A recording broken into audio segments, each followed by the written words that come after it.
महाराष्ट्र की बेहतरी या देश की बेहतरी के लिए अगर अजीत दादा पवार सरकार में शामिल हुए तो हमने उनका स्वागत किया है। भ्रष्टाचारियों का भी स्वागत है। अजित पवार ही नहीं, छगन भुजबल, हसन मुशरीफ, सुनील तटकरे। भ्रष्टाचारी कैसे आपने कह दिया? यही एक मिनट आपने भ्रष्टाचारी किसको कहा? अजीत दादा पवार को? हाँ, आपके शब्दों का इस्तेमाल कर रहा हूँ। आपने कहा था भ्रष्टाचारी, जिसको खुलेआम कहते थे। नमस्कार दोस्तों, स्वागत है आपका सच की आवाज में। आप सबको पता है कि भारतीय जनता पार्टी जिन नेताओं पर आरोप लगाती है उन्हीं नेताओं को अपनी पार्टी में शामिल करने के बाद उन्हीं को दूध का धुला हुआ बता देती है। ये पहली बार तो है नहीं, यह बार बार होता रहा है। और बहुत सारे ऐसे नेता हैं जिनको के जो कांग्रेस में रहते हैं या अन्य विपक्षी पार्टियों में रहते हैं तो उन पर भ्रष्टाचार के आरोप भाजपा खुद लगाती है। उनके पीछे ईडी, सीबीआई यह सब लग जाती है जांच एजेंसियां। लेकिन जब वह भारतीय जनता पार्टी में शामिल हो जाते हैं तो उसके बाद उन्हीं का बचाव करती है भाजपा और उन्हीं को किसी को उप मुख्यमंत्री, किसी को मुख्यमंत्री, किसी को केंद्रीय मंत्री बना देती है। तो सवाल उठता कि आखिरकार भारतीय जनता पार्टी ऐसा कर क्यों रही है? और आपको भी पता है जिस तरह से भारतीय जनता पार्टी को नाम दिया गया था कि भारतीय जनता पार्टी वो वॉशिंग मशीन है जिसमें धुलने के बाद सभी भ्रष्टाचारी नेता भी दूध के धुले हो जाते हैं। और यह आपने पहले भी सुना होगा।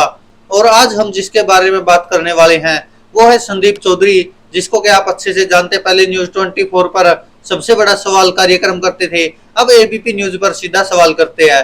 और उन्होंने इसी मुद्दे को लेकर भारतीय जनता पार्टी के प्रवक्ता की धुलाई की है और जिस तरह से बहस चली हुई है, क्योंकि आपको पता महाराष्ट्र में जिस तरह से भारतीय जनता पार्टी ने पहले शिवसेना को तोड़ा और उसके बाद एनसीपी को तोड़ा। शिवसेना से तोड़कर एकनाथ शिंदे को मुख्यमंत्री बना दिया और एनसीपी को तोड़कर अजीत पवार को उप मुख्यमंत्री बना दिया।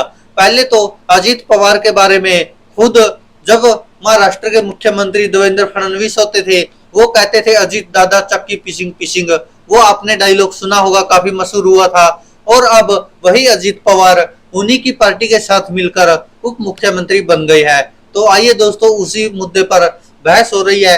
देखते हैं कि संदीप चौधरी के सामने क्या क्या तर्क देते हैं भारतीय जनता पार्टी के नेता और कांग्रेस के नेता। तो अजय क्या रॉन्ग नंबर डायल हो गया एक बार फिर बीजेपी से महाराष्ट्र में? आइए देखकर मनाएगा। मैं आपकी ओपनिंग स्टेटमेंट सुन रहा था संदीप जी। आपने कहा बीजेपी इतनी सटीक प्लानिंग करती है, चुनावी प्लानिंग करती है, ये करती है, वो करती है। फिर हमारा डायलिंग की बात हमारी कहां से आ गई भाई? हम इसमें है कहां जो हम रॉन्ग नंबर डायल करेंगे? अच्छा, अरे नंबर तो हमारा डायल किया गया था। अजीत पवार जी ने निर्णय किया, उन्होंने पूरी एनसीपी उठाई और वो सरकार में शामिल होना चाहते थे। हमने उनके निर्णय का स्वागत किया, इसलिए डायलिंग हमने नहीं की। अच्छा चलो, कॉल रिसीव कर ली, गलत कॉल रिसीव कर ली और अब हम पे नहीं, बिल्कुल नहीं, मुझे नहीं लगता कहीं से भी। अच्छा, टेक्निकल बातों को टेक्निकल कहीं रहने दीजिए। मुझे ये नहीं समझ में आ रहा है इसमें बीजेपी आ कहां से गई? हमें क्यों ब्लेम कर रहे हैं भाई? अच्छा, आपने कुछ नहीं किया तो संभालने। अच्छा, आपने न्योता नहीं दिया। सरकार में सबसे बड़े दल आप ही हमें इजाजत के बिना वो ज्वाइन कर गए। भैया हमने स्वागत किया। एकनाथ शिंदे से ना पूछा होगा, ये मान सकता हूं। आपकी इजाजत के बिना वो कैसे आ सकते हैं सरकार में? बिना मुख्यमंत्री की इजाजत के कोई सरकार में शामिल नहीं हो सकता है। मुख्यमंत्री के प्रेरोगेटिव पे ही मंत्री और उप मुख्यमंत्री शामिल होते हैं। पहली बात तो जान जाइए, इससे बिना एकनाथ शिंदे जी के मर्जी के, बिना उनके रजामंदी के ये काम नहीं हुआ है। ये तो आप जानते होंगे ना कि मुख्यमंत्री के प्रेरोगेटिव पे ही शपथ होगा। इसलिए ये भी बात ही हमने स्वागत किया। हमने बीजेपी ने, एकनाथ शिंदे शिवसेना ने स्वागत किया उनका और वो सरकार में शामिल हुए। घर को संभाले रखने की जिम्मेदारी मुखिया की होती है। बाकी बाहरी वाले क्या कर रहे हैं, बाहरी वालों को आप ब्लेम नहीं कर सकते अगर घर टूटता है। ये मुखिया की जिम्मेदारी होती है। और जैसा कि मैं एक और बात बता दूं, परिवारवाद का खात्मा परिवारवाद से ही होता है। आज आपने अगर ये नया वाला निकाला है, ये नया वाला निकाला है, जहर को जहर ही खत्म करता है। एक मिनट हाँ। अरे सुनिए,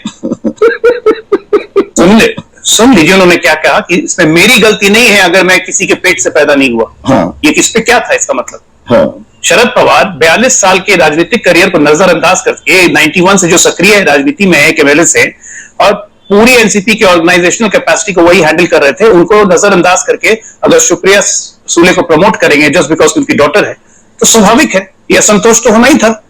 और उस संतोष का आपने स्वागत किया चाहे अजित पवार के दामन पर दुनिया भर के भ्रष्टाचार के आरोप आप ही ने क्यों ना लगाए हों। पवार देवेंद्र फडणवीस जो अब उनके साथ उप मुख्यमंत्री हैं, चक्की पीसिंग आज की जो बातें कहते हैं वो खत्म हो गई, खारिज हो गई। चक्की पीसिंग बिल्कुल मैं बताता हूं आपको। देवेंद्र फडणवीस ने 2019 के चुनाव में कहा चक्की पीसिंग। 20 के चुनाव में हमारे साथ जब उप मुख्यमंत्री पद की शपथ ली, उसके बाद सरकार गिरी, फिर से अब वापस अजीतदादा पवार उप मुख्यमंत्री बने। 3 साल सरकार चली उनकी उद्धव ठाकरे के साथ, तो क्या पूरी कांग्रेस पार्टी, पूरी उद्धव ठाकरे करप्ट को डिप्टी सीएम बना के चले? नहीं, उसमें एक छोटी सी डिटेल उनको क्लीन चिट मिल गई थी। अजय एक मिनट, एक छोटी सी डिटेल आप मिस उनको, और ईडी ने जांच के बाद उनको क्लीन। अरे सुनिए ना, छोटी सी डिटेल मिस कर गए। मैं एक दिन के लिए ही, एक मिनट, और अगर मैं गलत जानकारी दे रहा हूं तो संदीप मुझे करेक्ट कर देंगे। मैं संदीप सोनवलकर की बात कर रहा हूं। संदीप एक ही दिन के लिए बने हैं, एक आध दिन उप मुख्यमंत्री अजित पवार, और बनते ही वो सारी फाइलें क्लोज कर दी गई थी। भ्रष्टाचार की जो जांच चल रही थी रोक दी गई थी कि नहीं? ये महाविकास अघाड़ी की सरकार में हुआ। एक मिनट, और मैं महाविकास अघाड़ी की सरकार में हुआ। कंफर्म कर लेते हैं facts. Sandeep Sonawalkar clean chit हो गई थी, एसआईटी का मामला था। परमवीर सिंह जो बाद में इन पर आरोप लगे और बाद में उनको भी क्लीन चिट मिली, उन्हीं परमवीर सिंह ने एसआईटी की जांच बंद कर दी थी, कहते हुए कि किसी तरह का कोई मामला नहीं बनता। तो मतलब उप मुख्यमंत्री जब बने तो सेटिंग हो गई थी और वो सारे चक्की पीसिंग को बंद कर दिया गया था। निश्चित तौर पर जैसे ही उप मुख्यमंत्री बने और जिस तरह से हुई, उसी दिन से तमाम मामले बंद कर दिए गए। अरे देवा, ये मतलब संयोग था, राजनीतिक प्रयोग हो रहे हैं। मैं यही थोड़ी जानकारी दुरुस्त करवाना चाह रहा था। अजय, ना कोई संयोग हो रहा है, ना कोई प्रयोग हो रहा है। अजीत दादा पवार के साथ जितने लोग आए हैं, अगर उसमें कोई आरोपी है, जमानत पे है, और अगर उसके अपराध की पुष्टि हो जाती है, तो वो एक दिन भी सरकार में कंटिन्यू नहीं करेगा। ये मैं आपको दावे के साथ कह सकता हूं, क्योंकि हमारे यहां ये नहीं होता है कि वो जेल में रहे और मंत्री पद में भी रहे, जैसे महाविकास अघाड़ी की सरकार में होता था, जैसे आम आदमी पार्टी की सरकार में होता था, और उस पर आप लोग चुप रहते थे। लेकिन उस पर आरोप लगे हैं, अगर आरोप की सिद्धि, जो आरोपी पर आरोपी, अभी आप आरोपी और दोष, जेल में आप आरोप में नहीं रहेगा। जेल में किसे भेजा जा रहा है? दोषी होने का इंतजार करेंगे या आरोपी ही बहुत हो जाता है? मुझे एक मिनट, आप बीच में इसी तरह से बोलेंगे, तो लेवल प्लेइंग फील्ड नहीं रहेगा, और आप लेवल प्लेइंग फील्ड रखना नहीं चाहते। जब हमारे पे कुछ आएगा तो आप कहेंगे कि हम त्रिक्रम लगा रहे हैं, और उधर से कुछ होगा तो कहेंगे बड़ा चंगा सी। ऐसा नहीं होता है ना। राजनीति हम भी करने आए, घास छीलने नहीं आए। सही बात, घास छीलने नहीं आए, राजनीति हम भी कर रहे हैं, तो करना। लेकिन शुचिता के साथ और डेकोरम के साथ राजनीति हम करते हैं, नंगाई करके राजनीति हम नहीं करते हैं। जैसे बाकी कांग्रेस पार्टी बाकी लोग कर रही थी, महाविकास अघाड़ी की सरकार में हो रहा था कि नंगाई करके राजनीति हो रही थी। अच्छा, ये उड़ाई जा रही थी चीज की, मंत्री बना के उसको जेल में रखा जा रहा था। मंत्री की जगह जेल में होती है, हाँ या ना? तो 70,000 करोड़ का भ्रष्टाचार किसने किया था? कि कोई जेल में एनसीपी के अब जितने भी विधायक हैं, जितने भी आएंगे, संख्या हमें पता नहीं, ये सारे दूध के धुले थे जो रह गए शरद पवार के साथ। इन्होंने ही वो 70,000 करोड़ का भ्रष्टाचार किया। जिसने भी भ्रष्टाचार किया है कोई बचेगा नहीं है, ना ही किसी पे जांच ड्रॉप होने जा रही। और जो जिस पे आरोप साबित होंगे वो अपने कर्म भोगेगा, है ना? दूसरी बात, राजनीति में एक बात जान जाइए, आपकी विपत्ति हमारी संपत्ति है।